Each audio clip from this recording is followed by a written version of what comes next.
Žinote, kokia didžiausia visų kelionių draudimų problema? Kad kai kada jo išties prireikia, paaiškėjo, kaip tik šį sykį užmiršote užsisakyti. O dabar dėmesio. Tele2 šią problemą išsprendė ir padarė dar daugiau. Vieną kartą užsisakę Tele2 kelionių draudimą, niekada daugiau jo nebepamiršti. Nes jis be jokių papildomų vargų įsijungia automatiškai kas kart, kai jūsų telefonas prisijungia prie užsienio tinklo. Ir galioja visame pasaulyje. Užsakyti jį galima Tele2 savitarnoje, tai labai paprasta, štai prisijungiu. Čia pasirenku draudimą, čia kelionių draudimas, matome €2 per dieną, galima paskaityti visas sąlygas, spaudžiu užsakyti.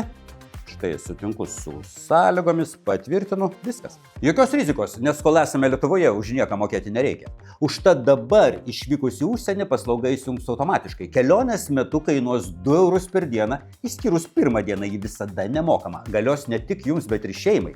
Ne tik ramiems pasivaikščiojimams, bet ir rizikingai veiklai, o grįžus į Lietuvą išsijungs iki kitos kelionės. Patogu, paprasta, efektyvu. Imu.